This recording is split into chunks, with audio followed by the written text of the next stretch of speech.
So lecture 6 and this will be the last lecture of liquid solutions. हमने बहुत ही बेहतरीन तरीके से relative lowering in vapour pressure, then boiling और freezing point का डिप्रेशन सीख लिया था। आज उसके आगे की बात करेंगे और हम पढ़ेंगे the fourth and last colligative property, that is osmotic pressure. Osmotic pressure, देखो ऑस्मोटिक प्रेशर काफी इजी है ऑस्मोटिक प्रेशर को समझना। फिर इसका जो फॉर्मूला है उसमें भी कोई खास डेरिवेशन नहीं है, जो फॉर्मूला आएगा उसमें भी कोई खास डेरिवेशन नहीं है। पहले तो समझते हैं ये ऑस्मोटिक प्रेशर क्या चीज है। आप एक ऐसा कंटेनर इमेजिन करेंगे और यहां पे लगा हुआ है आपका एक सेमी परमिएबल मेम्ब्रेन। ठीक है, यहां पे लगा हुआ है एक semi permeable membrane. Semi permeable membrane जो है वो एनिमल स्किन ले लो, ह्यूमन स्किन भी एक तरह का सेमी परमिएबल मेम्ब्रेन है, इस तरह से लगा हुआ है। अब ये काम क्या करता है? अब ये काम क्या करता है कि ये सिलेक्टेड पार्टिकल्स को अलाउ करता है पास करने के लिए। सिलेक्टेड पार्टिकल्स को अलाउ करता है पास करने के लिए, लेकिन ये काफी डाउटफुल है। इसका जो बिहेवियर है ना, इसका जो बिहेवियर है एक्चुअली में काफी डाउटफुल है। एक्चुअली में काफी डाउटफुल है इसका बिहेवियर, क्योंकि हम अगर थोड़ा इसको इस तरह से सोचे कि यहाँ पोर्स होंगे, देखो हम अगर इसको इस तरह से सोचे कि यहाँ पे पोर्स होंगे तो पोर्स का एक साइज होगा। अब वो पार्टिकल या वो मॉलिक्यूल जिसका साइज इस पोर से छोटा है वो पास कर जाएगा, और जिसका साइज इस पोर से बड़ा है वो पास नहीं करेगा। एक नॉर्मल थॉट, हमारी दुनिया का थॉट तो ऐसा ही, हमको तो ऐसे ही समझ में आता है। लेकिन आपको मैं क्लियर कट बता दूं कि बहुत बार ऐसा होता है कि H प्लस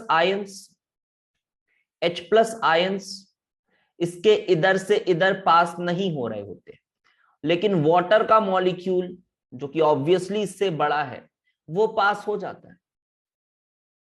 ये नहीं हो रहे, ये हो जाता है। तो इसके पीछे क्या थ्योरी है, इसके पीछे क्या लॉजिक है कि ये हो रहा है ये नहीं हो रहा है? क्या लॉजिक है इसके पीछे? तो इसके पीछे जो लॉजिक है वो है कुछ नहीं, कोई लॉजिक नहीं है। ठीक है, कुछ नहीं, नहीं पता। क्या बोलना है? नहीं पता। ठीक है, किसी को नहीं पता एक्चुअल में कि क्यों। एक एकदम जनरल सी सर कोई थ्योरी बता दो कि क्या क्या फैक्टर्स हैं जिस पे डिपेंड करता है, तो नहीं पता। कायदे से बता रहा हूं, नहीं पता। ठीक है, इसमें दिमाग नहीं लगाना। तो हम यहां पे क्या मानेंगे? हम यहां पे मानेंगे कि only solvent particles can flow. ठीक है, हम मान रहे हैं only solvent can pass through it, can pass through it.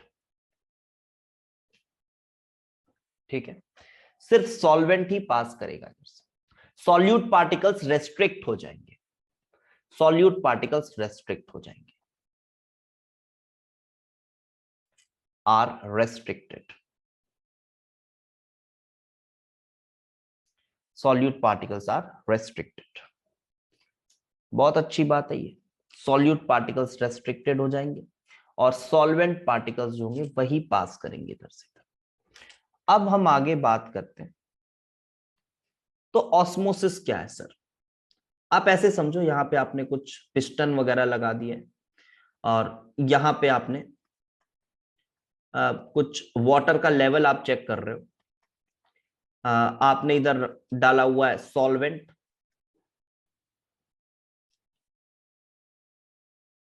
H is equals to solute है।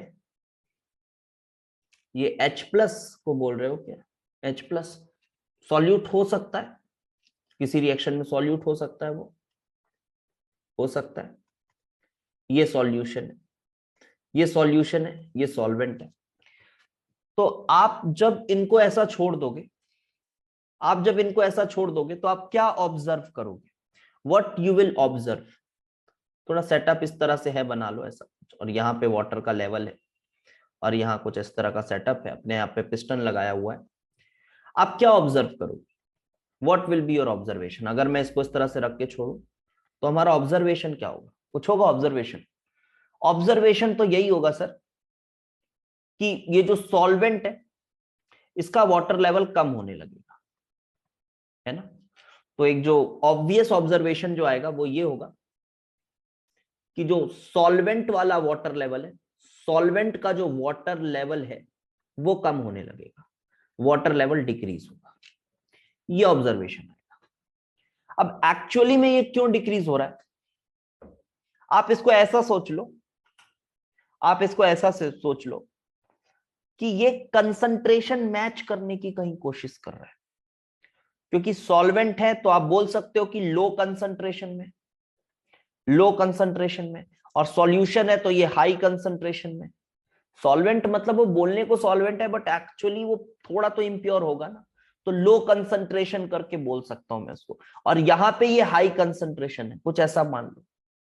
अब वो कंसंट्रेशन मैच करने की कोशिश कर रहा होगा, कंसंट्रेशन मैच करने की कोशिश कर रहा होगा। अब कंसंट्रेशन मैच करने के लिए या तो ये अपनी कंसंट्रेशन बढ़ा सकता है, ये पानी जो है, ये जो सॉल्वेंट है, ये अपनी कंसंट्रेशन बढ़ा सकता है, लेकिन ये अपनी कंसंट्रेशन बढ़ाएगा कैसे?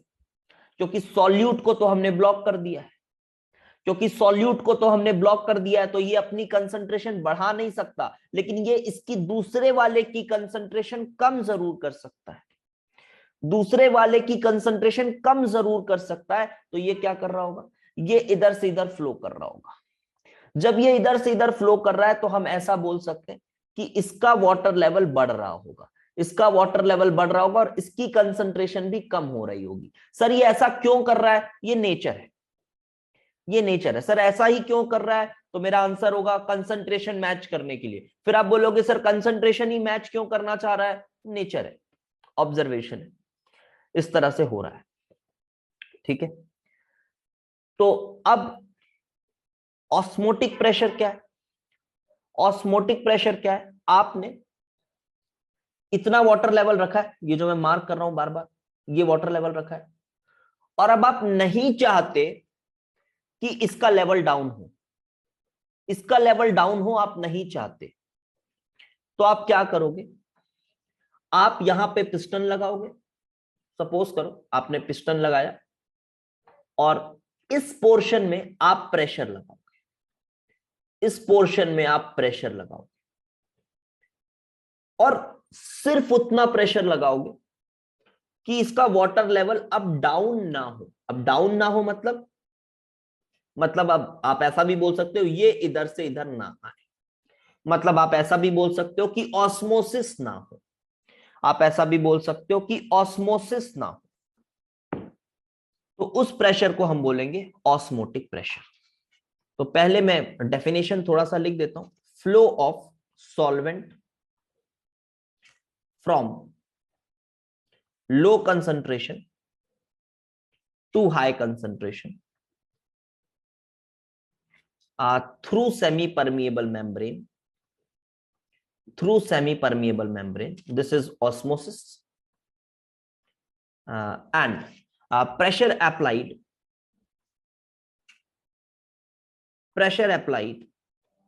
on solution part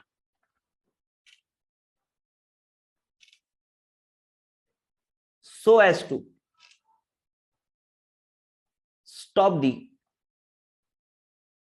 process of osmosis is osmotic pressure. This is osmotic pressure. Quite simple definition, काफी आसान है। अब यहां पे आपके एनसीईआरटी टेक्स्ट बुक में इसको मेजर करने का एक फिगर बना हुआ है, अगर आप देखोगे आपके एनसीईआरटी टेक्स्ट बुक में बना हुआ है, मेजर करने का तरीका बताया गया इसमें, लेकिन उसको जनरली थोड़ा इग्नोर्ड रहता है, वो इग्नोर्ड सेक्शन रहता है, बच्चे देखकर नजरअंदाज कर देते हैं। तो वो कुछ ऐसा है, मैं फिगर बहुत अच्छे से तो नहीं बना पा रहा, आप देख लीजिएगा, फिगर बुक में बना हुआ है, मैं सब जस्ट समझाने के लिए आपको बना रहा हूं। यहां पे कुछ इस तरह का आपके पास एक वेसल बोल लो या जो बोलना है बोल लो इसको, एक ऐसा ट्यूब बना हुआ होगा आपकी बुक में, देखिएगा समथिंग लाइक दिस। ठीक है, ये ऐसा ट्यूब बना हुआ है, बाहर इसके सॉल्वेंट है, बाहर इसके सॉल्वेंट है और अंदर क्या है, सॉल्यूशन, और इसके अंदर क्या है, सॉल्यूशन, अंदर सॉल्यूशन है। ठीक है, बाहर इसके सॉल्वेंट है और अंदर सॉल्यूशन। तो क्या देखोगे आप देखोगे कि ऑस्मोसिस हो रहा है, ऑस्मोसिस हो रहा है, सॉल्वेंट अंदर आ रहा है। आप पाओगे कि ऑस्मोसिस हो रहा है, सॉल्वेंट अंदर आ रहा है, और सॉल्वेंट अंदर आ रहा है तो आप क्या पाओगे, आप पाओगे कि ये वाटर लेवल बढ़ रहा है, ये वाटर लेवल बढ़ रहा है, बढ़ रहा है, बढ़ रहा है, बढ़ रहा है, बढ़ रहा है। इसको थोड़ा मैं और लंबा बना देता हूं, ये वाटर लेवल बढ़ रहा है, बढ़ रहा है, बढ़ रहा है। ठीक है, ये बढ़ेगा, लेकिन क्या लगता है ये बढ़ता ही जाएगा, बढ़ता ही जाएगा जब तक ये पूरा पानी ऊपर ना चला जाए, कि रुकेगा भी, रुकेगा भी या बढ़ता ही जाएगा, बढ़ता ही जाएगा, क्या लगता है?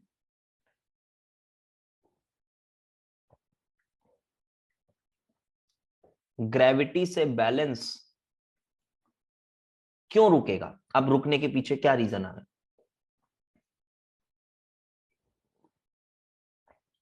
क्यों रुकेगा? कंसंट्रेशन इक्वल नहीं, नहीं कंसंट्रेशन इक्वल, मान लो कंसंट्रेशन इक्वल नहीं हो रहा है, कंसंट्रेशन अगर पूरा सॉल्वेंट भी अंदर घुस जाए तो कंसंट्रेशन इक्वल नहीं हो रहा है, तब रुकेगा क्या?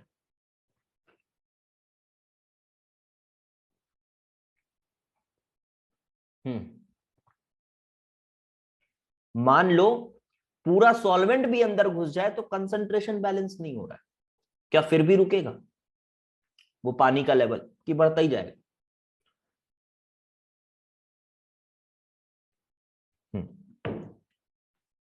तो समझो बात को, समझो। तो क्या हो रहा है कि हाँ, ये प्रियांशु ने ठीक आंसर दिया, तुषार ने भी ठीक आंसर दिया। देखो, जब आपका सॉल्वेंट अंदर आता जाएगा तो इसकी हाइट बढ़ने लगेगी ना, इसकी हाइट बढ़ने लगेगी। तो क्या यहां पे आप जो फिजिक्स में पढ़ते हो, क्या हाइड्रो प्रेशर वगैरह नहीं लगेगा, एच रो जी, ये एच रो जी एक तरह का प्रेशर लगने लगेगा। देखो, प्रेशर लगने लगेगा सॉल्यूशन वाले पार्ट में, अब इसके साथ कंपेयर करो, प्रेशर लगने लगेगा सॉल्यूशन वाले पार्ट में। तो जब प्रेशर लगेगा बेटा, तो जैसे ही ये प्रेशर ऑस्मोटिक प्रेशर के बराबर होगा, ऑस्मोटिक प्रेशर के बराबर होगा, वैसे ही ये हाइट और ऊपर जाना रुक जाएगी, जैसे ही ये ऑस्मोटिक प्रेशर। नहीं तो अगर ऑस्मोटिक प्रेशर के बराबर नहीं होगा ना, तब तो ये अंदर आता ही जाएगा, आता ही जाएगा, आता ही जाएगा। तो ये ऑस्मोटिक प्रेशर के बराबर होना चाहिए, पहला चीज। ठीक है, आई होप ये समझ आ गया हो। तो अब मैं आपको बता दूं, कोई भी जो कंसंट्रेशन है या फिर कोई भी जो सॉल्यूशन है, उसका ऑस्मोटिक प्रेशर निकालना है ना, तो बस आप इस H को निकाल लो, काम हो जाएगा। H को निकाल लो, रो जी तो पता ही है आपको, लिक्विड का जो भी डेंसिटी है वो आपको पता ही है, आप H रो जी से सिंपल ऑस्मोटिक प्रेशर निकाल सकते हो। यही तरीका है ऑस्मोटिक प्रेशर को निकालने का। अब कुछ बच्चों के मन में आ रहा होगा, नहीं सर हमने तो एक और फॉर्मूला पढ़ा है कुछ, सर आप तो एच रो जी बता रहे हो, हम तो कुछ और फॉर्मूला पढ़े। भाई ये एक्सपेरिमेंटल तरीका है, ठीक है, और ये एक्चुअल तरीका है, ये एक्सपेरिमेंटल वे है। अब इसमें मैं एक बात और ऐड कर सकता हूं, थोड़ा बारीक बात है, बट हो सकता है थ्योरेटिकली कुछ इस तरह से पूछे तो अच्छी बात होगी, कि ये जो वेसल लिया गया है ना, या ट्यूब लिया गया है, जो बोल लो, ये कुछ इसी शेप में क्यों लिया गया है, ऐसा और ऐसा? मतलब ये नीचे से ब्रॉड, मतलब शेप का मतलब मेरा कोन से नहीं है कि ऐसा कॉनिकल ही क्यों लिया गया। ये जो ऊपर वाला ये जो डायमीटर है ना, ये ये इसको कोशिश किया गया है, इसको कोशिश किया गया है थिन रखने का, ध्यान रखना, ये थिन रखने की कोशिश की गई। और ये जो नीचे वाला पोर्शन है, इसको थोड़ा ब्रॉड रखने की कोशिश की गई है, ये थिन रखने की कोशिश की गई है, ये ब्रॉड रखने की कोशिश की गई। तो मैं आपसे पूछना चाहता हूं, मुझे इसका थोड़ा मोटिव बताओगे क्या कि ये क्यों थिन रखने की कोशिश की गई है? ठीक है, गुड अविनाश, करेक्ट आंसर। क्योंकि क्योंकि देखो, आपने जो सॉल्यूशन डाला था, बहुत ध्यान से सुनना, आपने जो सॉल्यूशन डाला था, आपको तो उसकी और ऑस्मोटिक प्रेशर चाहिए थी ना। जैसे यहां पे पीछे हमने किया, तो हमने जो सा सॉल्यूशन डाला और हमने साथ में प्रेशर लगाया, तो हमें इसी सॉल्यूशन की ऑस्मोटिक प्रेशर मिल गई एट कंसंट्रेशन, जो भी कंसंट्रेशन था, सी कंसंट्रेशन पर। लेकिन यहां क्या हो रहा है, यहां बाहर से सॉल्वेंट अंदर आ रहा है, तो जब ये रुकेगा तो हमें जो हमने इनिशियल सॉल्यूशन लिया था उसका ऑस्मोटिक प्रेशर नहीं मिल रहा है, रुकते वक्त अभी अंदर जो सॉल्यूशन है उसका ऑस्मोटिक प्रेशर हमको मिल रहा है, हमें उसका मिल रहा है। तो हम चाहते हैं कि बहुत ज्यादा पानी अंदर ना प्रवेश करे, एंटर करे, बहुत ज्यादा पानी अंदर एंटर ना करे, हम ये चाहते हैं। और इस वजह से हम चाहते हैं कि ये पतला रहे तो अच्छा है, हाइट जल्दी बढ़ेगी, ऑस्मोटिक प्रेशर जल्दी अचीव होगा। तो ये चीज समझ आ गई होगी अब आपको। दूसरी बात है बेटा, ये ब्रॉड क्यों रखना है? ब्रॉड इसलिए रखना है क्योंकि अगर ब्रॉड नहीं रहेगा तो बोल सकते हो फिर वो पतला रखोगे तो वो कम है ना यार, फिर अमाउंट ही कम है कंसंट्रेशन का, तो उसमें थोड़ा भी सॉल्वेंट घुसेगा तो क्या होगा, थोड़ा भी सॉल्वेंट घुसेगा तो दिक्कत हो जाएगी, तब तो कंसंट्रेशन बहुत ज्यादा, बहुत जल्दी रेट से क्या होगी, कम होगी। तो इसलिए नीचे बहुत पतला भी नहीं रखना है, थोड़ा ब्रॉड है, लेकिन ऊपर वाली जो पाइप है उसको अपन को थोड़ा थिन रखना है। फॉर प्रिसीजन ये काम किया गया, फॉर मोर एक्यूरेट रिजल्ट्स ये काम किया गया, for more accurate results we are doing all these things. Done. अब इसके बाद एक ऑब्जर्वेशन है, अब इसके बाद एक ऑब्जर्वेशन है, और ऑब्जर्वेशन कुछ ऐसा है कि ये जो ऑस्मोटिक प्रेशर की वैल्यू आती है जिसको पाई से डिनोट करते हैं, पाई, ये प्रपोर्शनल देखा गया किससे, कंसंट्रेशन से और टेम्परेचर से। प्रपोर्शनल देखा गया कंसंट्रेशन और टेम्परेचर से, और फिर यहां पे जो कांस्टेंट लगा, दिस इज CST, और ये जो S है कोइंसिडेंटली ये किसके बराबर है, ये गैस कांस्टेंट के ही बराबर है, ऑल्दो उसको बोलते हैं अपन आइडियल सॉल्यूशन कांस्टेंट है, आप ऐसा बोल सकते हो। एग्जैक्टली सेम है, उस गैस कांस्टेंट जैसी ही वैल्यू है, तो किसी किसी बुक में इसलिए इसको सिंपली R भी लिख देता है, 0281 लीटर एटीएम। इसके पीछे भी अब एक स्टोरी है, लेकिन जरूरत नहीं है, बिल्कुल ठीक है, बिल्कुल जरूरत नहीं है, तो हम उस पर नहीं जा रहे। पर केल्विन पर मोल, आप ऐसा समझ लो कि कोइंसिडेंस है, ठीक है, एस इतना ही क्यों आया, तो ये ऑब्जर्वेशन है, आप ऐसे ही मानिए, जो कि सच भी है बहुत हद तक। तो आप थ्योरेटिकली ये फॉर्मूला यूज करोगे, लेकिन अगर कुछ डायग्रामेटिक टाइप क्वेश्चन आ गया तो आपको एच रो जी भी पता है, आपको एच रो जी भी पता है, ठीक है। एंड देन हम आएंगे हाइपर सॉरी आइसोटोनिक सॉल्यूशंस। अब ये तो पता ही है आइसोटोनिक सॉल्यूशंस क्या होंगे, ऐसे दो सॉल्यूशन जिनका ऑस्मोटिक प्रेशर सेम हो, वो आइसोटोनिक है। हाइपरटोनिक कंपैरेटिवली किसी का ज्यादा हो, हाइपोटोनिक कंपैरेटिवली किसी का कम हो, ठीक है। अब इसका जो एप्लीकेशन वाला सेक्शन है ना, वो जो दो चार लाइंस वगैरह लिखी रहती है एनसीईआरटी में, हाँ सी मोलैरिटी है बेटा, सी मोलैरिटी है, सी जो है वो मोलैरिटी है, बिल्कुल इट इज मोलैरिटी। और जो इसका एप्लीकेशन वाला सेक्शन, वो आप एनसीईआरटी रीड जरूर कर लीजिएगा, ठीक है, एनसीईआरटी रीड कर लीजिएगा। वो रॉ मैंगो श्रिंक हो जाता है, स्वेल हो जाता है, ठीक है। वो सब अब यहाँ मैं टाइम पास नहीं करूंगा, आप एक बार रीड कर लीजिएगा, समझ आ जाएगा, अंग्रेजी सबको आती है, ठीक। सर हमें तो सीआरटी बताया था, कोई बात नहीं बेटा, लिख लो सीआरटी, लिख लो इसको, वही बात है, मैंने बोला ना सेम है ये, लिख देते हैं आरटी, लिख लो सीआरटी भी लिखोगे तो ठीक है, कोई दिक्कत। देन ऑस्मोटिक प्रेशर हुआ, चारों कॉलिगेटिव प्रॉपर्टी धमाकेदार तरीके से खत्म। सबसे बढ़िया कौन वाला था? सबसे बढ़िया था डिप्रेशन इन फ्रीजिंग पॉइंट, था ना, सबसे ज्यादा मजेदार वही था, और हाईली कॉन्सेप्चुअल वही था, ठीक है। एलिवेशन इन बॉइलिंग पॉइंट भी ठीक था वो, लेकिन समझ में जल्दी आ जाता है वो। Depression in freezing point highly conceptual. अब आगे बढ़े, ये पूरा चैप्टर भले थोड़ा सा छोटा है, 6-7 लेक्चर में खत्म हुआ है, बट बहुत ही शानदार चैप्टर है। आप देखो तो इसका हर हर मोमेंट ना आपको ऐसा बांध के रखेगा ये चैप्टर, है ना, कि आपको लगेगा हाँ यार अब कुछ होने वाला है, अब कुछ होने वाला है, ऐसा।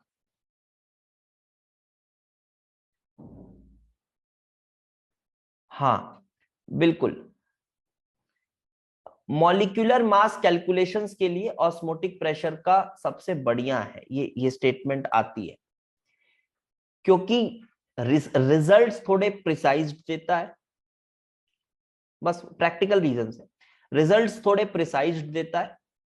और दूसरी बात यह है सेटअप आसान है, आप खुद ही देखिए सेटअप आसान है, बहुत प्रिसीजन की जरूरत नहीं, सेटअप आसान है, ठीक है। आप ये देख रहे हो आपको एच बस पता करना है, एच रो जी वैसे ही निकल जाता है, तो वो एक फैक्चुअल स्टेटमेंट आप मान लीजिए, क्योंकि अब आपको तो नहीं पता चलेगा ना एक्चुअल, जो प्रैक्टिकल करते समय जो डिफिकल्टीज होती हैं वो हमको यहां बैठ के तो नहीं पता चल पाएंगी, वो तो तभी पता चलेगा जब हम कर रहे होंगे। तो हमें वो फैक्ट के तौर पे पता होना चाहिए कि जो मॉलिक्यूलर मासेस हम कैलकुलेट करते हैं, तो मॉलिक्यूलर मास कैलकुलेशन के लिए ऑस्मोटिक प्रेशर एक अच्छा प्रिसाइज तरीका है। ऑल्दो वो चीज आप डेल्टा टीवी से भी कर सकते हो, आप वो चीज आरएलवीपी से भी कर सकते हो, बट मॉलिक्यूलर मास कैलकुलेशन के लिए this is the most precised way, and this is kind of fact जो हमको पता होना चाहिए। और फिर हम उसको समझा देते हैं ऐसी नॉर्मली कि देखो ये एक्सपेरिमेंटल सेटअप आसान है, ऐसा है वैसा, बात ऐसी है। अब हम पढ़ेंगे कुछ abnormal. Sir osmotic pressure is ICRT right, if I am not wrong? आ रहा हूं ना बेटा, अभी आई पढ़ाऊंगा ना यार, अभी वांट ऑफ फैक्टर पढ़ाएंगे, इन सभी इन सभी जो हमारे फॉर्मूलाज बने सबका शुद्धिकरण होगा, अभी सब में आई लगेगा, ठीक है। पॉलीमर लिखा रहता है, कोई बात नहीं, पॉलीमर लिखा रहता है, पॉलीमर के मॉलिक्यूलर मासेस को इससे निकालते हैं, आप किसी के भी निकाल सकते हो, जनरली वो क्वेश्चंस में पॉलीमर ही लिखा रहता है, पॉलीमर के मॉलिक्यूलर मासेस लिखे रहते हैं, कोई बात नहीं, क्योंकि पॉलीमर के लिए सबसे अच्छा तरीका ये, और दूसरे मॉलिक्यूल्स के लिए और भी तरीके हैं, वो बस ऐसी बात नहीं है कि सिर्फ पॉलीमर के लिए यूज कर सकते हो उसको।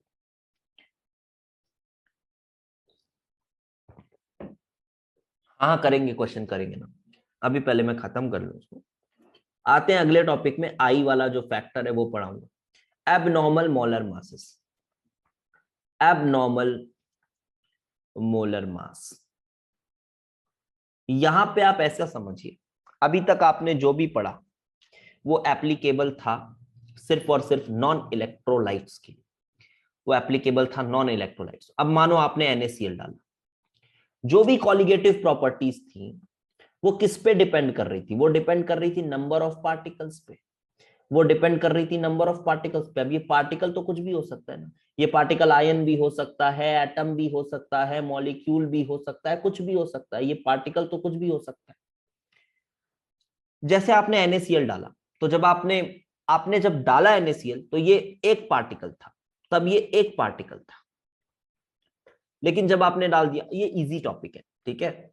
सर ये कैसा टॉपिक है पूछ रहे हो, ये इजी टॉपिक है, बहुत इजी टॉपिक है, बहुत जल्दी खत्म हो जाएगा, देखिएगा अभी 15-20 मिनट में आपको बहुत अच्छे से समझ भी आ जाएगा। आपने NaCl डाला, NaCl डाला तो ये Na प्लस और Cl माइनस में डिसोसिएट हो गया। तो मान लो 100% डिसोसिएट हो गया, मान लो 100% डिसोसिएट हो गया, 100% डिसोसिएट। तो आपने शुरू में पार्टिकल डाला था एक, तो आपने जो कैलकुलेशंस अपनी की, फॉर्मूलाज लगाए, जो भी थियोरेटिकल फॉर्मूलाज लगाए, वो एज्यूमिंग ये लगाए कि आपने सिर्फ एक पार्टिकल ही डाला है। लेकिन NaCl पानी में जाके क्या गुल खिला रहा है, देखो वो टूट जा रहा है, वो टूट जा रहा है, एक का दो हो जा रहा है, तो नंबर ऑफ पार्टिकल्स चेंज हो जा रहे हैं, तो कॉलिगेटिव प्रॉपर्टीज भी अफेक्ट हो जाएंगी, तो कॉलिगेटिव प्रॉपर्टीज भी अफेक्ट हो जाएंगी। This is called the case of dissociation, this is called the case of dissociation. In some molecules, like if you have acetic acid in a kind of non-protic solvent, suppose you have acetic acid in some non-protic solvents, because protic solvents may, they will prefer getting dissociated into H plus and acetate because of the polarity and all those stuffs. But suppose you have dissolved this acetic acid in benzene, so what they will prefer, they may undergo dimerization, they may undergo dimerization like delta positive, delta negative. yes, अब ये दो दिल एक जान हो गए हैं, समझो बात, अलग थे अब ऐसा एक जान हो गए हैं, तो कुछ लोग टूट जाते हैं, कुछ लोग जुड़ जाते हैं, डेल्टा माइनस डेल्टा प्लस, ये देखो ऐसे। तो अब ये होल एक पार्टिकल की तरह बिहेव करेगा, ये होल अब एक पार्टिकल की तरह बिहेव करेगा ऐसे। तो हमने सोचा था दो हैं, बट एक्चुअली में अंदर जाके एक हो जा रहे हैं, हमने सोचा था एक है लेकिन अंदर जाके दो हो जा रहे हैं। तो इन चीजों का करेक्शन हमको हमारे फॉर्मूले में करना पड़ेगा, क्योंकि अभी तक हमने ऐसा कुछ कंसिडरेशन नहीं किया था। तो इनको जो शुद्ध करता है, जो पवित्र करता है फॉर्मूलाज को, वो है वॉन्ट ऑफ फैक्टर, वो है want of factor, that is I. ये बताता है number of particles after dissociation और एसोसिएशन, डिसोसिएशन एसोसिएशन के बाद कितने पार्टिकल है, upon number of particles before dissociation और एसोसिएशन। अब कितने पार्टिकल्स हैं। बहुत बच्चों को मैंने देखा है बेसिक से डाउट रहते हैं, इसको अल्फा के साथ कंफ्यूज करते हैं। अल्फा अलग चीज है, ये अलग चीज है। अल्फा कह रही थी कि 10 में से कितने टूटे, तो आपका आंसर कभी भी 1 से बड़ा नहीं हो सकता था, वहां 10 में से मैक्सिमम 10 ही टूटेंगे। लेकिन यहां पूछ रहा है, यहां बोल रहा है टूटने के बाद कितने हो गए, या जुड़ने के बाद कितने हो गए, ऐसा बोल रहा है। तो 10 में से अगर एक पार्टिकल भी टूटा है, 10 में से अगर एक पार्टिकल भी टूटा है, तो वो एक दो को जनरेट करेगा। तो अब आपके पास 11 पार्टिकल्स हो गए और शुरू में 10 थे। तो want of factor will be 11/10, ठीक है, 11/10।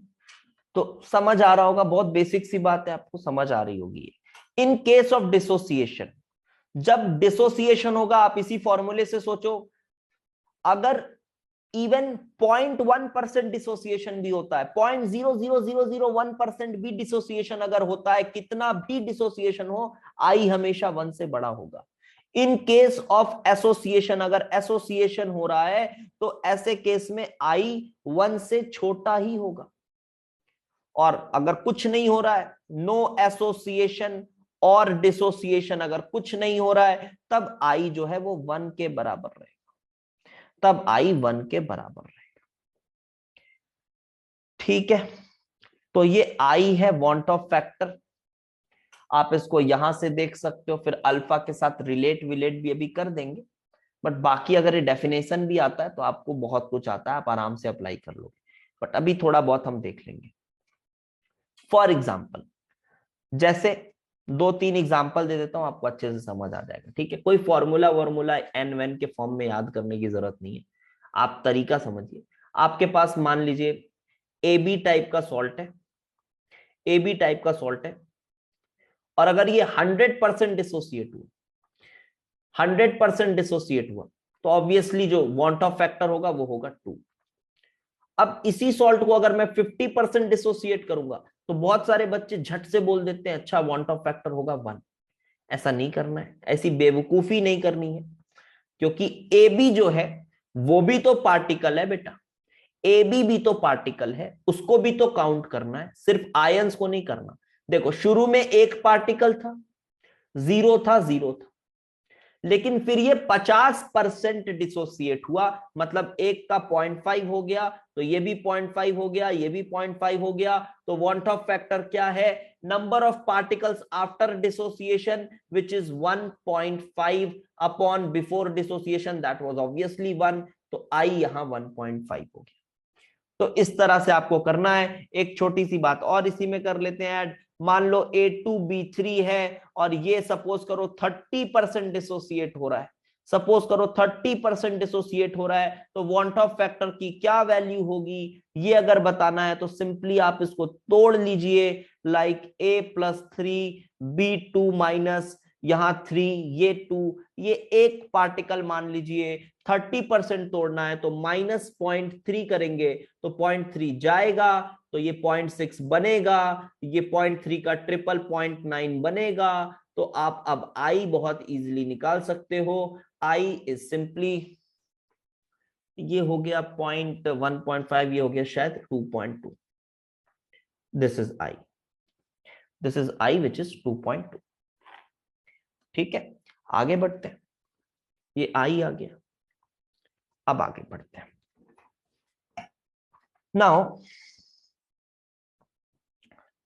Now what to do is, अब हम यहां पे ये करने वाले हैं।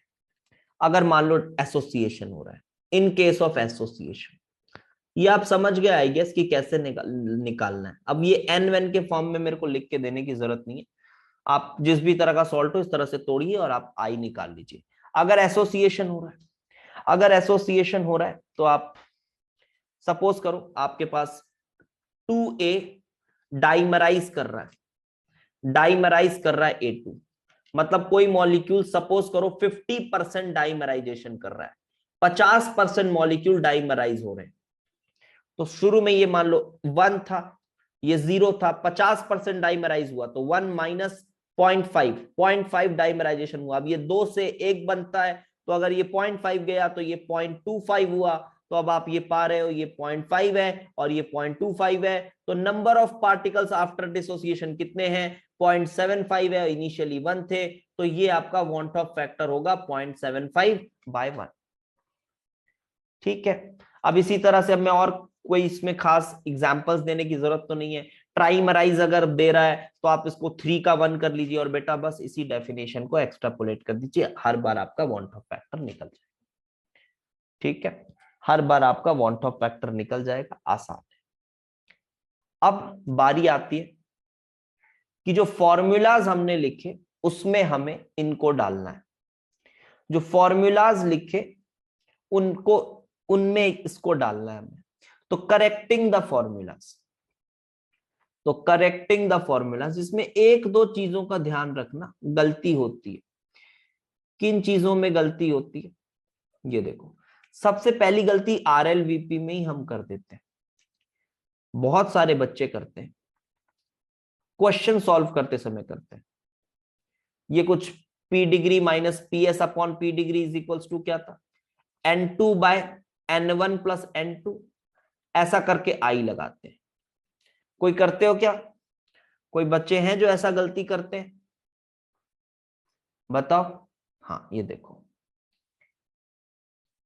एक दो बच्चे कह रहे हैं कि हाँ सर, हाँ किए हो ना। हाँ, ये गलती होती है अभी, लेकिन नहीं करोगे अगली बार, बिकॉज बेटा ये आई लगाने का मतलब तो आप फिर ये सब में लगा रहे हो, है ना। हाँ, वेरी डाइल्यूट में चल जाएगा, वेरी डाइल्यूट में चल जाएगा, लेकिन जब आप इसको इस फॉर्म में लिख रहे हो तो ये जो आई लगा रहे हो आप, वो use for solute only, use for solute only, आप उसको सॉल्यूट के लिए यूज करिए, क्योंकि वो सॉल्वेंट के मोल्स को इफेक्ट नहीं कर रहा है। आप खुद ही देखो, आप सॉल्यूट के मोल्स इफेक्ट हो रहे हैं, सॉल्वेंट के मोल्स इफेक्ट नहीं हो रहे इससे। So it should be what? IN2 upon N1 plus IN2. It should be like this. ठीक है।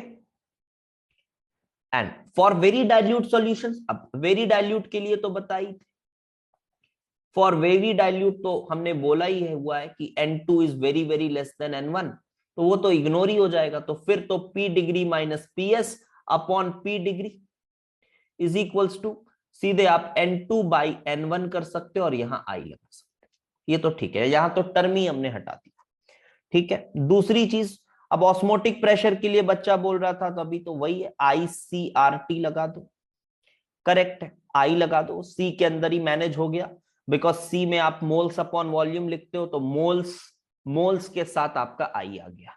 ठीक है, तीसरा तीसरा डेल्टा टीबी, डेल्टा टीबी फिर मोलैलिटी, मोलैलिटी में मोल्स ऊपर रहता है, तो फिर सीधा आई लगा दिया आपने, आई के बी इंटू एम मोलैलिटी। उसके बाद इसी तरह से डेल्टा टी बी का delta T F is equal to I K F into M, आपने ये लगा दिया, आई के एफ इंटू एम। ठीक है, डन, ये भी डन। तो हर फॉर्मूलाज में आपने आई लगा दिया, और इसके साथ आप बहुत अच्छे से इस वांट ऑफ फैक्टर को यूज कर सकते हो। तो कब यूज करोगे? जब भी आपको ऐसा लगे कि एसोसिएशन हो रहा है या डिसोसिएशन हो रहा है। और इसके क्वेश्चंस हम करेंगे, बहुत इजी होते हैं इनके क्वेश्चंस, थ्योरी अच्छे से समझ लो, ये बस अच्छे से समझ लो कैसे निकालना है और कहां पे लगाना है। बहुत आसान होते हैं, भरोसा रखो, बहुत आसान होते हैं, आपको एक एक बार में बनेंगे इनके क्वेश्चंस। ओके, सो इसी के साथ हमारा ये वाला टॉपिक खत्म हुआ है। एक टॉपिक और बचा हुआ है अभी, कौन सा? गैस इन लिक्विड्स, वो बचा हुआ है। ये हुआ कॉलिगेटिव प्रॉपर्टीज खत्म। ठीक है, सॉलिड्स इन लिक्विड्स खत्म, लिक्विड्स इन लिक्विड्स खत्म। अब आ रहे हैं तीसरे वाले पोर्शन पे, जो कि बहुत छोटा है। तीसरा portion, that is gases in liquids, gases in liquids. इसमें भी मैं आपको एक चीज रिकमेंड करूंगा कि ये पढ़ने के बाद आप इसकी भी एनसीईआरटी का वो जो एप्लीकेशन वाला पोर्शन है, आप उसको एक बार जरूर रीड कर लें। ठीक है, मेंस में भर भर के क्वेश्चन आपको उससे मिलते हैं, वो सब दिया हुआ है, स्कूबा डाइवर्स, है ना, हाँ, कोको कोला वगैरह जो भी है, स्कूबा डाइवर्स, और फिर क्या एनोरेक्सिया, और है ना कुछ कुछ, और क्या एक बीमारी दी हुई है, क्या नर्व्स का कुछ कुछ दिया हुआ है, नाम हम नहीं पता, याद आ रहा अभी मेरे को, है ना कुछ, वो सब दिया हुआ है ना। वो छुटपुट चीजें आप एनसीईआरटी से जरूर देखें। तो चलिए, तो एप्लीकेशन वाला पार्ट वहां से देखना है वो एनसीईआरटी से, बाकी कॉन्सेप्ट देखते हैं। तो पहले तो ये देखो कि गैस इन लिक्विड्स क्या सॉल्युबल होते हैं? हाँ होते, सॉल्युबल होते हैं, सॉल्युबल होते हैं, कोई ज्यादा होता है कोई कम होता है, लेकिन सॉल्युबल तो होते हैं। हाँ, बेंड्स बेंड्स, हाँ तुषार, हाँ वही बेंड्स बेंड्स, हाँ वही वही वही, वही मैं वेन्स वेन्स बोल रहा था मेरे को, वही बेंड्स, हाँ वही। अब इसको पढ़ने के बाद वो आप अगर एप्लीकेशन पढ़ोगे तो खुद ही समझ आ जाएगा क्या हो रहा है वहां पे। ठीक है, तो चलो पहले कॉन्सेप्ट समझते हैं। सॉल्युबल होते हैं, अब देखो, अब यहां पे क्या होता है कि किस किस फैक्टर्स पे सॉल्युबिलिटी डिपेंड कर सकती है? सॉल्युबिलिटी जो है depends upon what factors? Depends upon what are the factors on which it depends? So it depends upon solubility किस पे डिपेंड कर रही है? तो हम बोलेंगे देखो यार solubility तो डिपेंड कर रही है पहली चीज किस पे? Nature of gas. गैस कौन सा है? Nature of gas. साथ ही साथ गैस के साथ साथ सॉल्वेंट को भी लिख सकते हो आप। गैस और सॉल्वेंट दोनों के नेचर पे डिपेंड करती है ना? अगर अपन को कुछ थ्योरेटिकली सोचना है, थ्योरेटिकली सोचना है तो हम कैसे सोच सकते हैं? हम अट्रैक्शन से सोच सकते हैं, है ना? हम अट्रैक्शन से सोच सकते हैं कि हाँ यार, अट्रैक्शन अगर सॉल्वेंट के साथ अच्छा हो रहा है तो ठीक से घुल जाएगा वो गैस। अगर कोई गैस ऐसा है जिसके पास ये टेंडेंसी है कि वो पानी में जाके या किसी भी गिवन सॉल्वेंट में जाकर आयोनाइज हो जाए, तो अब वो आयंस बन जाएंगे। तो आयंस में जो चार्ज है वो तो इलेक्ट्रोस्टैटिकली और बढ़ गया, तो अट्रैक्शन जो होगा वो और ज्यादा हो सकता है। ठीक है, वो और ज्यादा हो सकता है। जैसे example HCl in water. HCl is a gas in water. It is highly soluble because HCl has the tendency to get itself dissociated into H plus and Cl minus. अब वो आयंस बन गए तो पानी के साथ अच्छे से अट्रैक्ट होंगे। ऑन द अदर हैंड अगर आप देखो हीलियम को, तो हीलियम की सॉल्युबिलिटी बहुत कम है। अच्छा, जितने भी आपने इनऑर्गेनिक में जो इंटरमॉलिक्यूलर वीक अट्रैक्शंस पढ़े हैं, ले देके वो सभी अट्रैक्शंस इलेक्ट्रोस्टैटिक फोर्स हैं। इस लाइन के साथ कौन कौन अग्री करता है? सभी अट्रैक्शंस इलेक्ट्रोस्टैटिक फोर्स है कैसा कि कोई अलग भी है? सभी इलेक्ट्रोस्टैटिक फोर्स है, ऐसा है क्या कि कोई अलग भी है? हाँ, बच्चा बोल रहा है वॉन्डर बॉल। और कुछ?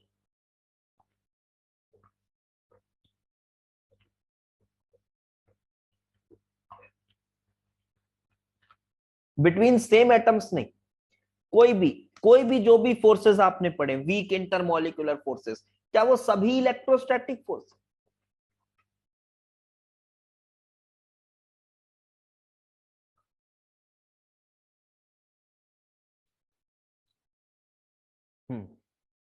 यस, सभी electrostatic forces, all forces are electrostatic.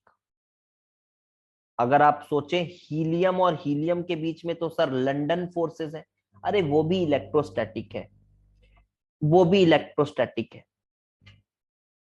क्या मानते हैं हम कि किसी इंस्टेंट पर इसमें डाइपोल आया होगा, तो हम बोलते हैं इंस्टेंटेनियस डाइपोल। और उस इंस्टेंट पर इसमें डाइपोल इंड्यूस हो गई होगी, तो यहां पे इंस्टेंट में आया डेल्टा प्लस डेल्टा माइनस, इससे इसमें delta minus delta plus induce हुआ। अब दोनों अट्रैक्ट कर रहे, तो अल्टीमेटली तो वो इलेक्ट्रोस्टैटिकली ही अट्रैक्ट कर रहे हैं। तो है तो ये भी इलेक्ट्रोस्टैटिक फोर्स। तो आप कोई भी फोर्स की बात करो, ब्रोमीन और ब्रोमीन के बीच में, सर ब्रोमीन और ब्रोमीन के बीच में क्या हो रहा है? ब्रोमीन और ब्रोमीन के बीच में, हाँ वहां भी यही हो रहा है।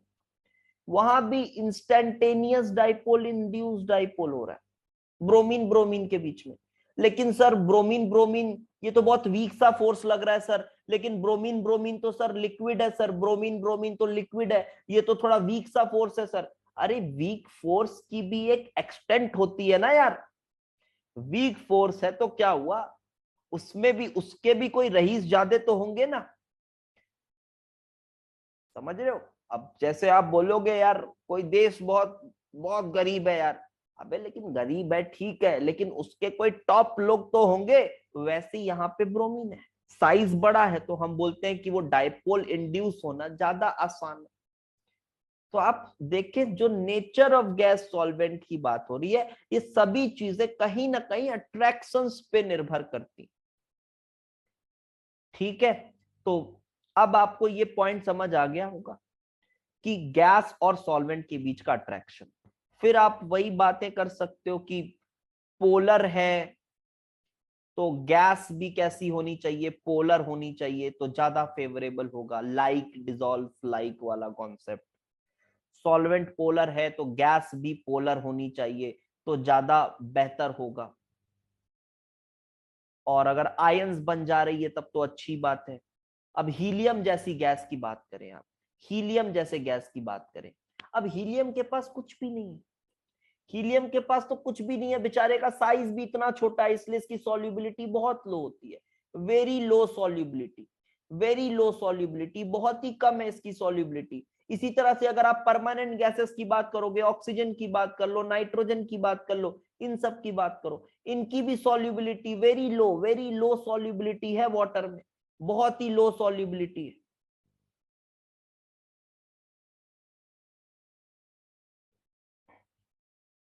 Very low solubility.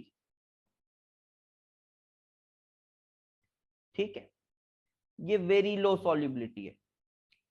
Sir non polar में डिसॉल्व क्यों होता है, ये भी बड़ा इंटरेस्टिंग क्वेश्चन है।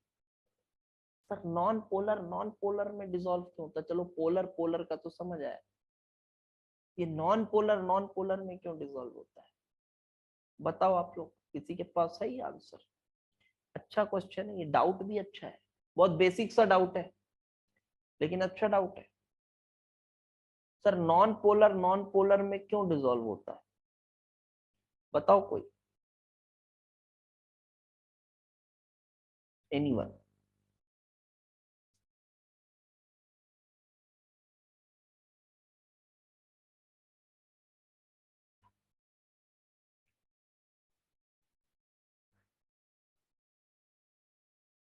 नेचर है, अच्छा, नेचर है, ऐसे ही बोल रहे हैं सब। सर बस नेचर है।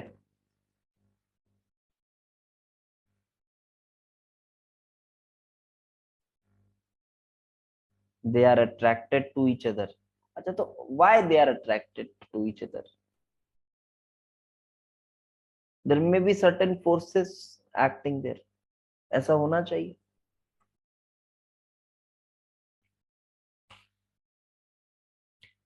तो ऐसा तो कुछ नहीं लगता कि यार सर, अगर हम बात करें, बेंजीन है और बेंजीन में हम क्या डाल रहे हैं, बेंजीन में हम डाल रहे हैं नेफ्थलीन, बेंजीन में हम डाल रहे हैं नेफ्थलीन, तो ये नेफ्थलीन तो सर डिसॉल्व हो जाता है, नेफ्थलीन तो सर डिसॉल्व हो जाता है।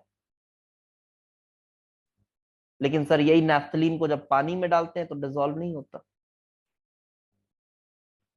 अब इसका जो आंसर है वो यही है कि देखो, पानी के साथ तो आप बता सकते हो कि कौन सी चीज ठीक से घुल रही है, क्योंकि वो पोलर वोलर आप देख सकते हो। दूसरी चीज, आप वहां पे बता सकते हो इलेक्ट्रोस्टैटिक फोर्स। लेकिन इसके और इसके बीच में ऐसा क्या है कि ये डिसॉल्व हो जा रहा है, इसका प्रॉपर आंसर नहीं है हमारे पास, इसका प्रॉपर आंसर हमारे पास नहीं है। तो क्या एक थ्योरी बहुत ही पुराने जमाने से चली आ रही है, यही वाली लाइक डिसॉल्व्स लाइक, और बस इसी को बोल के चिपका दिया जाता है।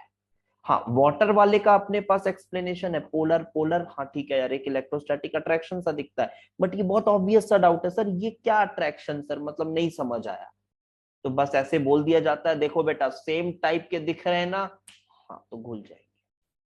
और surprisingly most of the cases में ऐसा होता है। हमेशा नहीं बोल सकते कि कोई भी ऐसा ले आओ वो घुल ही जाएगा, नहीं, there may be some exceptions, but surprisingly ज्यादातर जगहों पे ऐसा होता है। हम उसको कोई फोर्सेस से नहीं समझा पाएंगे, मुश्किल। ठीक है, यही है आपके पास आंसर। तो ठीक है, नेचर पे हमने डिस्कस की। दूसरा है टेम्परेचर। तो क्या टेम्परेचर बढ़ाने या घटाने से कोई फर्क पड़ेगा? ऑब्वियसली टेम्परेचर बढ़ाओगे तो मॉलिक्यूल्स लीव कर जाएंगे सरफेस और सॉल्युबिलिटी कम हो जाएगी। बहुत बेसिक ऑब्जर्वेशन। टेम्परेचर बढ़ाओगे तो गैस इन लिक्विड की जो सॉल्युबिलिटी है वो डिक्रीज हो जाएगी। गैस इन लिक्विड जो सॉल्युबिलिटी है वो डिक्रीज हो जाएगी। ठीक है, वो डिक्रीज हो जाएगी टेम्परेचर बढ़ाने पे ऐसा। लेकिन जो तीसरा फैक्टर आता है वो है प्रेशर। प्रेशर ये भी काफी ऑब्वियस ही लगता है, क्योंकि प्रेशर बढ़ाएंगे तो सॉल्युबिलिटी भी बढ़ेगी। आई डोंट थिंक इसमें कुछ ऐसा लग रहा हो आपको कि नहीं यार ये तो कॉन्ट्राडिक्टरी सा लग रहा है, ऐसा तो नहीं लग रहा होगा, ऑब्वियस सा लग रहा होगा, है ना। प्रेशर बढ़ाएंगे सॉल्युबिलिटी बढ़ेगी, हाई प्रेशर में अगर आप डिसॉल्व करोगे तो सॉल्युबिलिटी बढ़ेगी। ठीक है, नेचर है, समझ में भी आ रहा है। तो इसी में एक लॉ बना दिया गया, दैट इज हेनरीज लॉ।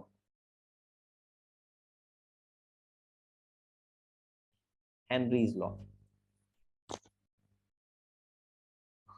इसका रीजन पूछ रहे हो, प्रेशर बढ़ा रहे हो सॉल्युबिलिटी बढ़ेगी, कोई रीजन नहीं है। सच मायने में ऐसा कोई बहुत रीजन नहीं है, ये खुद ही एक रीजन टाइप का है। सोचो आप इसको, इसका क्या रीजन हो। प्रेशर बढ़ा रहे हो, अब वही बोल देंगे कि यार हम कंपेल कर रहे हैं, फिर फालतू के कुछ एग्जांपल्स दे दूंगा मैं, वो कोई मतलब ही नहीं। ऐसा अगर कोर रूट पे जाओ, टेम्परेचर वाले का कोई रीजन नहीं, टेम्परेचर वाले का भी यही रीजन है कि एस्केप कर जाएंगी, मॉलिक्यूलर वेलोसिटीज बहुत तेज होती हैं तो सरफेस एस्केप करके बाहर निकल जाएंगी, ऐसा बोल सकते हो। फिर बहुत ज्यादा है तो आप गैस का जो डिसोल्यूशन होता है वो most of the times exothermic process होता है। हाँ बिल्कुल, हाँ वही बात कह रहा हूँ, वही बात एक्सोथर्मिक होता है। तो अब एक्सोथर्मिक है तो लीच एटलियर से भी सोच सकते हो। ठीक है, एक्सोथर्मिक है तो लीच एटलियर से भी सोच सकते हो। और प्रेशर वाले का कोई ऐसा, वो समझ लो वही रीजन है क्या है वो, हेनरीज लॉ। तो सर लॉ बना दिया सर, बताओ ये फालतू सी बात है सर, सबको पता है सर, ये तो ये क्या ही बकवास है, ये लॉ बना दिया, बताओ अमर हो गया लॉ बना के। तो ये अमर इसलिए हुआ क्योंकि इसने एक थ्योरेटिकल जुगाड़ बताया और थोड़ी मेहनत भी की कि ये हम इसके फॉर्मूले से किस प्रेशर पे कितना सॉल्युबिलिटी होगा ये बता सकते। सॉल्युबिलिटी बढ़ेगी प्रेशर बढ़ाने से वो तो ठीक है, लेकिन इसके लॉ की मदद से किस प्रेशर पे कितना सॉल्युबिलिटी होगा वो बता सकते हैं। तो सॉल्युबिलिटी सर किस में सर बताएं, आयनिक इक्विलिब्रियम में सॉल्युबिलिटी किससे बता रहे थे, आयनिक इक्विलिब्रियम में किससे बता रहे थे सर, मोल पर लीटर से बता रहे थे। सर हेनरीज लॉ में किससे बताएंगे, मोल फ्रैक्शन से बताएंगे। ऐसा क्यों कर रहे हैं सर, अब ठीक है यार ऐसा कर रहे हैं कन्वीनियंस के लिए, उसको मोल फ्रैक्शन से ज्यादा अच्छे से वैल्यूज लाने में उसको हुआ होगा कन्वीनियंस, तो उसने मोल फ्रैक्शन के हिसाब से सॉल्युबिलिटी बताई। आयनिक में थ्योरी बनाते वक्त हमें मोलैरिटी यूज कर रहे थे, हम हर जगह concentration concentration molarity molarity use कर रहे थे, तो इसलिए वहां पे हमने सॉल्युबिलिटी को उससे डिनोट किया, तो इसमें कोई परेशान होने वाली बात नहीं है। तो ये क्या बोलता है, solubility of gas, solubility of gas in, अच्छा किसके टर्म्स में आएगा, यहां पे हम लिख रहे हैं in terms of mole fraction. Mole fraction के टर्म्स में जो सॉल्युबिलिटी निकालेंगे हम गैस की is directly proportional to, is directly proportional to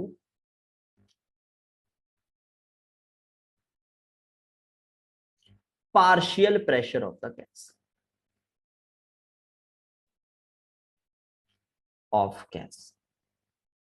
Mole fraction is directly proportional to partial pressure.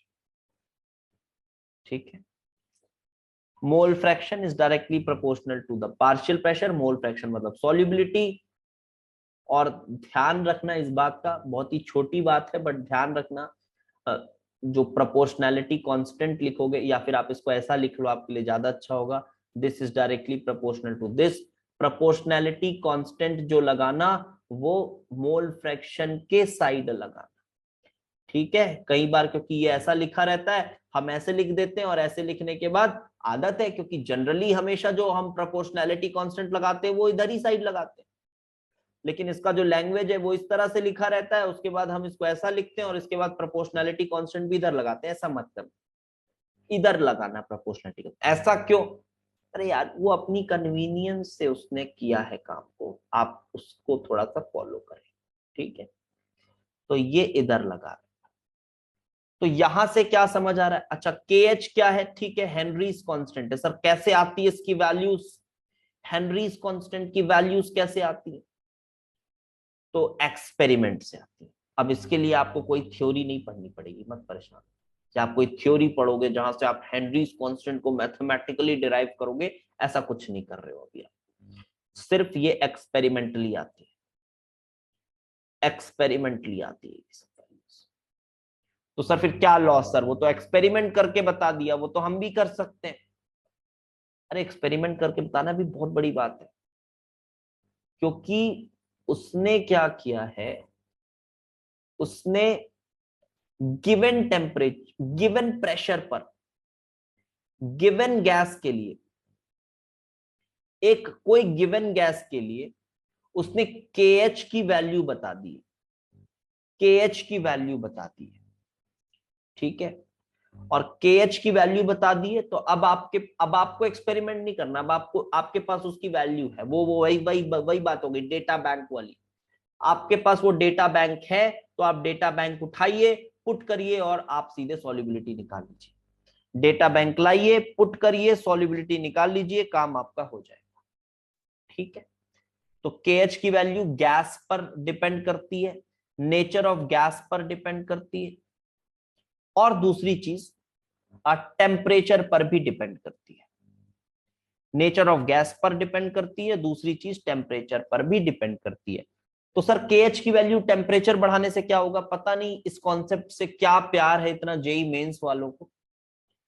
मैं तो जितने भी ज्यादा पेपर देखता नहीं हूँ, वो जेई मेंस के कुछ क्वेश्चन पिक करता हूँ वीडियोस के लिए, तो उसमें देखता हूँ। तो मेरे को बता रहा हूं मैं, 5 से 6 क्वेश्चंस दिख गए होंगे जो साला इसी कॉन्सेप्ट पे कि KH की वैल्यू बढ़ती है टेम्परेचर और सॉल्युबिलिटी के साथ, इसी कॉन्सेप्ट पे 5-6 क्वेश्चंस दिख गए होंगे मेरे को, एनटीए ने पूछा है। तो देख लो थोड़ा इस कॉन्सेप्ट को, छोटा सा कॉन्सेप्ट है कि P is equal to this. तो आप बहुत इजीली ये देख सकते हो कि गिवन प्रेशर पर, गिवन प्रेशर पर आप जो साई है वो इनवर्सली प्रोपोर्शनल है KH के। तो आप ये बोलोगे कि KH की वैल्यू अगर हाई है, इसका मतलब सॉल्युबिलिटी ऑफ अ गैस कम है, सॉल्युबिलिटी ऑफ अ गैस कम है गिवन प्रेशर पर। इसीलिए इसको इस साइड ही रखा गया है, ठीक है, इस साइड रखा गया है, तो उससे यही अपन इन्फ्रेंस निकाल सकते हैं। तो टेम्परेचर अगर आप बढ़ाओगे, टेम्परेचर बढ़ाओगे तो उसी गैस की जो KH वैल्यू है वो भी बढ़ जाएगी, क्योंकि टेम्परेचर बढ़ाने से सॉल्युबिलिटी कम होती है, और सीधा साधा रिलेशन। तो ये रही बात KH की, and KH is our Henrys constant. अच्छा KH का कुछ यूनिट भी होगा क्या? KH की यूनिट क्या होगी? यूनिट ऑफ KH, तो सर KH की यूनिट जो होगी वो प्रेशर की यूनिट ही होगी, देख सकते हो, प्रेशर की यूनिट होगी, ठीक है, प्रेशर की यूनिट। सर यहाँ P प्रेशर ऑफ गैस है ना? हाँ जी बिल्कुल, प्रेशर ऑफ गैस है। P जो है वो प्रेशर ऑफ गैस है, पार्शियल प्रेशर ऑफ गैस। आप बंद करोगे ना कंटेनर के अंदर, तो कंटेनर के अंदर गैस का प्रेशर होगा।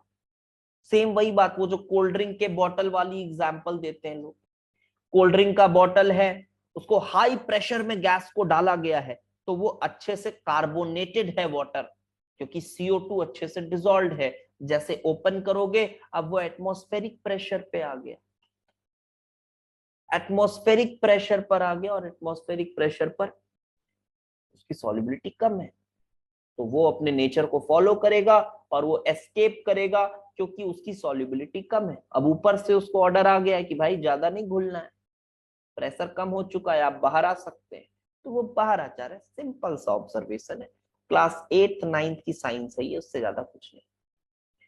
ठीक है, अब आगे बढ़ते हैं और इसके कुछ ड्रॉबैक्स देख लेते हैं। ठीक है, for liquid KH is P0। मत करो रिलेट, मत करो, वो सबका चढ़ा हो जाता है। For liquids KH is P0 वाला जो लॉजिक है ना, वो नहीं है ठीक, मत करो उसको रिलेट। आप इसको ऐसे ही रहने दो, उसको गैस के लिए सोचो, उसको लिक्विड के लिए सोचो, क्योंकि वो फिर सब मिक्स हो जाता है और अजीब सी फिर कॉन्क्लूजन्स आने लगती है। ये इसके लिए आया है, वो उसके लिए आया है। ठीक है, ऐसे ही सोचो।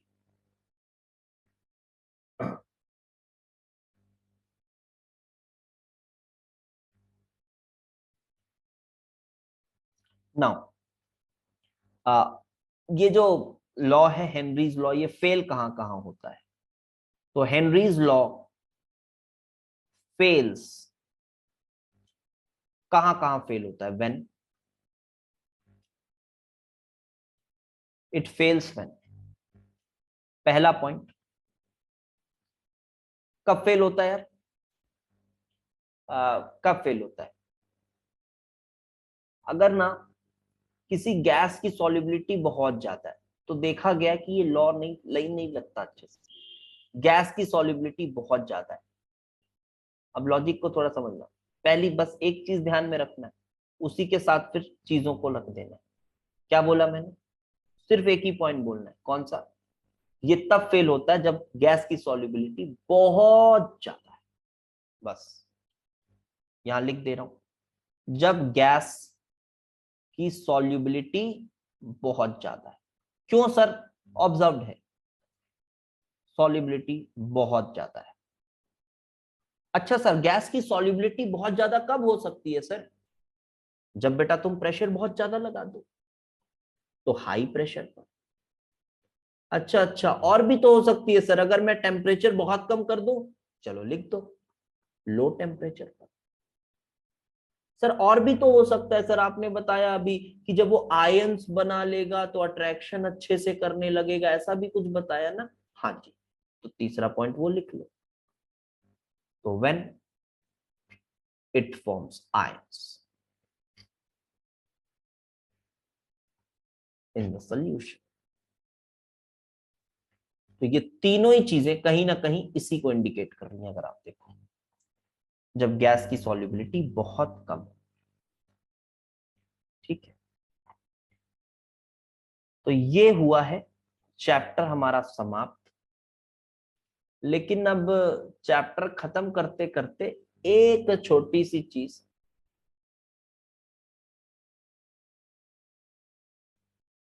सर अगर सब्सटेंस की तरह सोचे तो हेनरीज लॉ राउल्स लॉ के इक्वल होगा एट लो सॉल्यूट वैल्यूज।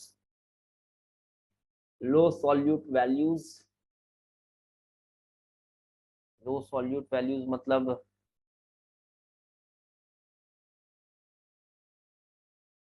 नहीं समझ रहा हूं मैं। लो सॉल्यूट वैल्यूज मतलब, अच्छा डाइल्यूट सॉल्यूशन।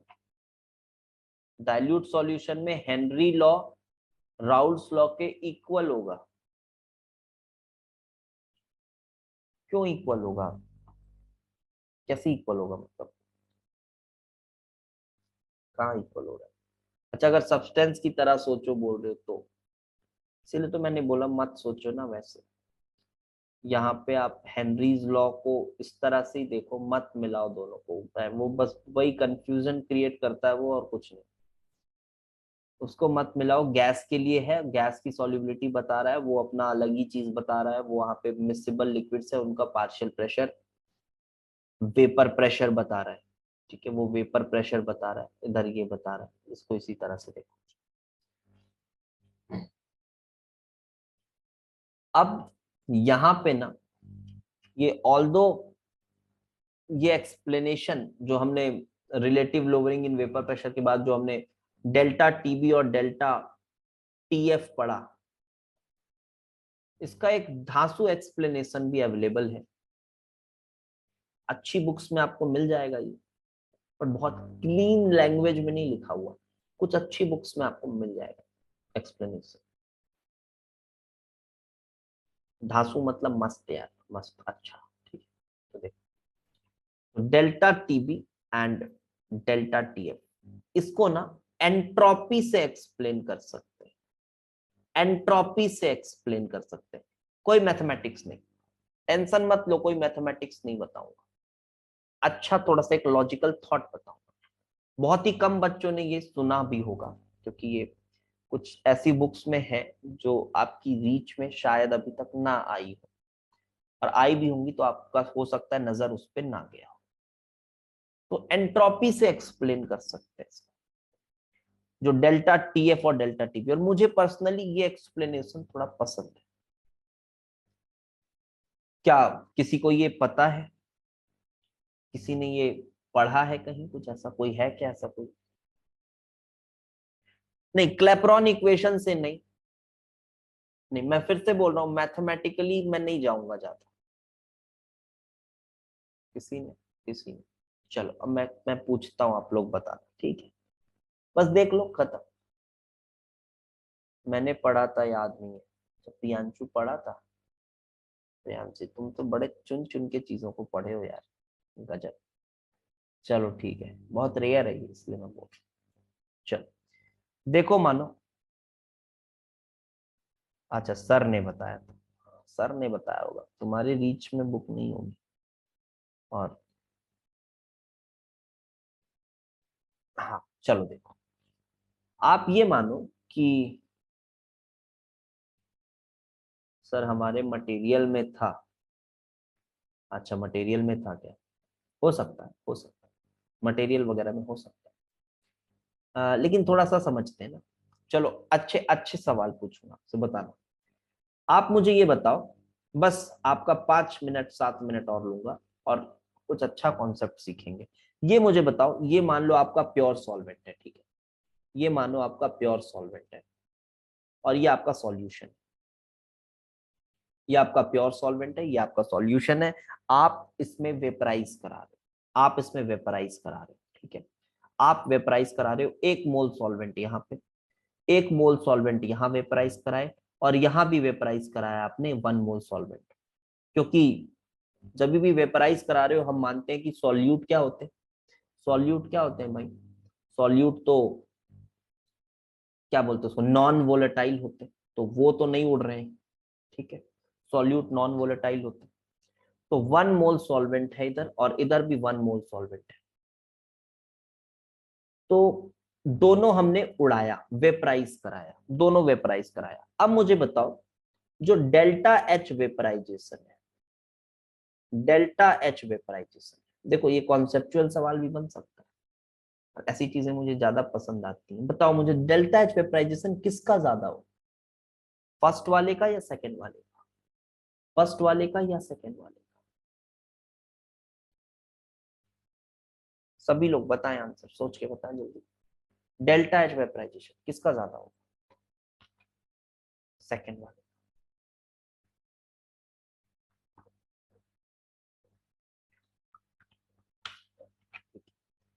आंसर आ रहा है सेकंड वाले का।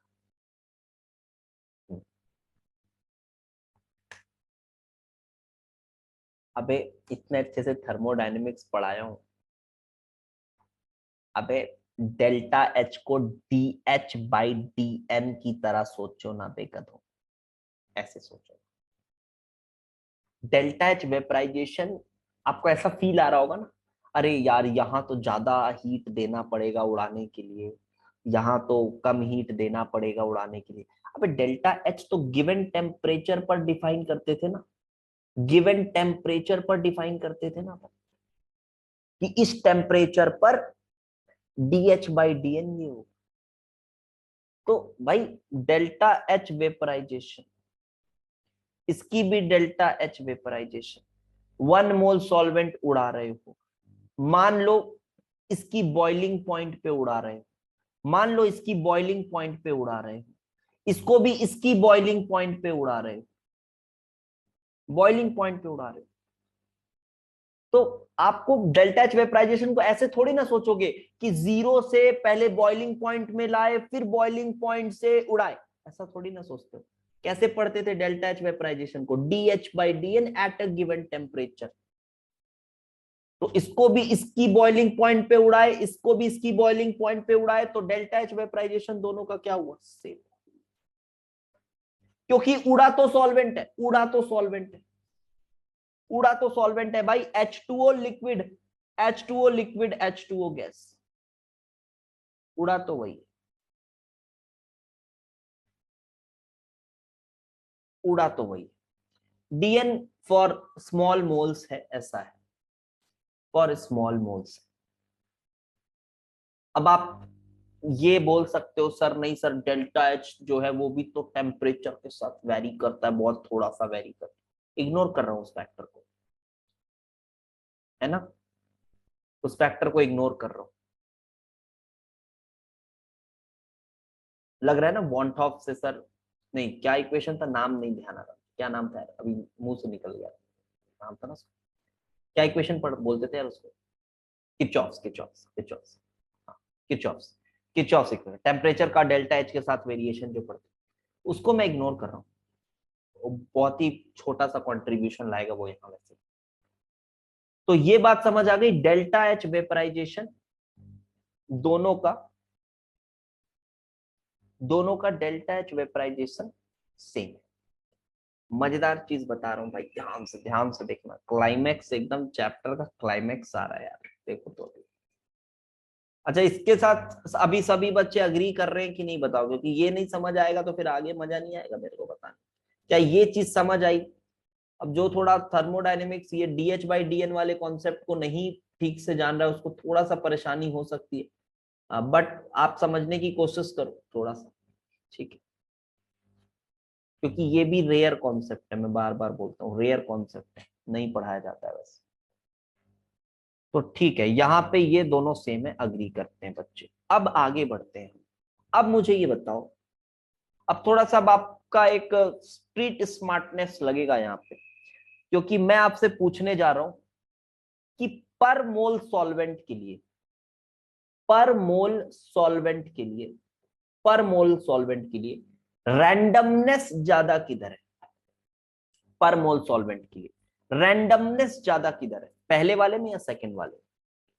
तो आप बोलोगे सेकंड वाले में, जो सही भी है ना, क्योंकि यहां यार सॉल्यूशन है, यहाँ पे सॉल्यूशन है। तो सिर्फ अगर आप सॉल्वेंट के पर मोल के लिए आप देखना चाहते हो कि रैंडमनेस कहां ज्यादा है, तो आप यहां पे ज्यादा है। मैं इसका फिर से कोई मैथमेटिकल प्रूफ नहीं देने वाला, ये आपको बस फील करना पड़ेगा, हाँ रैंडमनेस यहां ज्यादा है, and this makes sense also, randomness यहां पे ज्यादा है, डिसऑर्डर से सोचिए। तो दो बातें हमने की। अब सुनो सुनो, अब सुनो, अब मुझे बताओ टी क्या है हमारा। अब डेल्टा एस निकालने का फॉर्मूला क्या है, जल्दी से बोलो। डेल्टा एस निकालने का फॉर्मूला फेस चेंज के लिए, फेस चेंज के लिए, हाँ सर तुरंत बता रहे सर, याद है सर, यस, डेल्टा H/T है। हाँ, यहां T क्या होता है भाई, T क्या होता है, बॉइलिंग पॉइंट होता है, T बॉइलिंग पॉइंट होता है। हाँ सर, हमें सर क्या है, हमें सर यहाँ ना बॉइलिंग पॉइंट की वैल्यू चाहिए सर, हमें तो बॉइलिंग पॉइंट की वैल्यू चाहिए। हम depression in boil, freezing point, elevation in boiling point उसकी बात कर रहे हैं, तो बॉइलिंग पॉइंट की वैल्यू चाहिए सर। तो क्या होगा, तो क्या होगा कि आप ना टी बॉइलिंग पॉइंट को इधर लिखो, टी बॉइलिंग पॉइंट, तो ये क्या होगा, ये होगा delta H by delta S, ये ऐसा होगा, लिख सकता हूं ऐसा, delta H by delta S. हाँ समझ गए, ठीक है समझ गए, हाँ ठीक है। तो ये कुछ ऐसा कुछ आया। तो अब मुझे बताओ कि ये देखो, अगर हम यहां पे डिसऑर्डर का ऐसा करके वाई एक्सिस बना दें, एक डिसऑर्डर का वाई एक्सिस बना दें, तो ये क्या है, ये मेरा सॉल्यूशन है और ये मेरा सॉल्वेंट है, ये मेरा सॉल्यूशन है, ये मेरा सॉल्वेंट है, और वेपर बन रहा है। सभी में, दोनों में सेम वेपर बन रहे हैं, दोनों में सेम वेपर बन रहे हैं, वेपर दोनों में सेम बन रहे हैं, सॉल्वेंट ही वेपराइज हो रहा है। तो ये मुझे बताओ ज्यादा डिसऑर्डर किस में चेंज आया, ज्यादा किसका डिसऑर्डर चेंज हुआ? हाँ सर, सॉल्वेंट में डेल्टा एस ज्यादा है। तो सॉल्वेंट में डेल्टा एस ज्यादा है, डेल्टा एच तो दोनों में सेम है, तो टी बॉइलिंग पॉइंट सॉल्वेंट का कम होगा। Wow, T boiling point solvent का कम होगा, बॉइलिंग पॉइंट सॉल्वेंट का कम होगा। क्या समझ आ रही है? क्या खूबसूरती समझ आ रही है फिजिकल केमिस्ट्री की? यस, ये देखिए, ये कम होगा। हो सकता है आपके मॉड्यूल में हो, आपने देखा होगा, लेकिन आप इस तरह से समझ नहीं पाओगे खुद से पढ़ के। हो सकता है आपने देखा हो, मॉड्यूल में पढ़ा हो, ठीक है। थर्मोडायनेमिक्स, भाई मैं बता रहा हूँ, थर्मोडायनेमिक्स को लेकर मैं इतना ऑब्सेस्ड हूं ना कि मैं क्या बताऊं। मेरे को इतना पसंद है वो, और इतना डीप में मैंने उसको पढ़ा हुआ है कि मैं क्या बताऊं। तो अब यहां पे इसी चीज में देखो बेटा, वेपर की बात हुई, अभी मैं इसी में डिप्रेशन और फ्रीजिंग पॉइंट को भी समझा दूंगा। ये देखो, ये सॉलिड है, ये सॉलिड है। बता रहा हूं बेटा, सॉल्यूशन का रैंडमनेस ज्यादा क्यों हुआ, वो बता रहा हूं, एक बार बता रहा हूं, रुको पहले इसको देख लो। पहले भी मान लो कि हाँ वहां पे ज्यादा होगा, फिर यहां पे देखो सॉलिड है, क्योंकि अब फ्रीज कर रहे हैं। और फ्रीज कौन होता है, जल्दी से बताओ, फ्रीज कौन होता है? क्या सॉल्यूट भी हो जाता है क्या? नहीं होता है, कल ही बताए थे, सिर्फ सॉल्वेंट।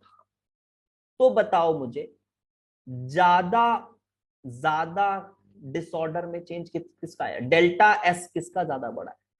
सॉल्यूशन का डेल्टा एस बड़ा है, इसलिए सॉल्यूशन का टी जो है वो कम है। सॉल्यूशन का टी कम है, इसलिए इसकी फ्रीजिंग पॉइंट कम होती है, तो फ्रीजिंग पॉइंट में डिप्रेशन आता है, फ्रीजिंग पॉइंट में डिप्रेशन आता है, फ्रीजिंग पॉइंट में डिप्रेशन। ये लो, डिप्रेशन भी यहां से समझ आ रहा है, और यहां से बॉइलिंग पॉइंट का एलिवेशन भी समझ आ रहा है, using the concept of entropy. अब आप समझ पा रहे होगे, आई गेस क्लियर है? ओके, तो अब यहां मैं ये कह सकता हूं काफी गर्व के साथ कि चैप्टर एंड्स, और चैप्टर हमने बहुत ही धमाकेदार तरीके से किया है। आई होप मजा आया होगा ये चैप्टर लिक्विड सॉल्यूशंस, आपको पढ़ने में भी, मुझे पढ़ाने में भी काफी मजा आया है। और अब हम सॉलिड स्टेट्स भी इसी तरह से करेंगे। ये वाला पोर्शन मैं लास्ट के लिए बचा के रखता हूँ। हाँ, क्वेश्चंस करेंगे, क्वेश्चन कल क्वेश्चन भी कराऊंगा। ये वाला पोर्शन मैंने लास्ट के लिए बचा के रखता हूँ। मैं ये थोड़ा सा एक क्लाइमेक्स दे देता हूँ चैप्टर का, थोड़ा सा इंट्रोप। हर चैप्टर में देखो तो लास्ट में थोड़ा मैं थर्मोडायनेमिक्स से टेस्ट दे के छोड़ता हूँ चैप्टर को, ठीक है?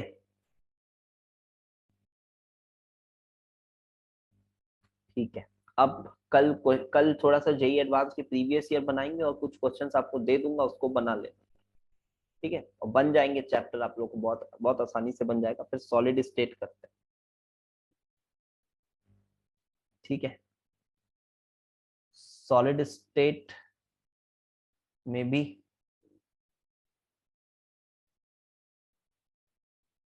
हाँ, सॉलिड स्टेट आसान है। सॉलिड स्टेट में भी थर्मो का टेस्ट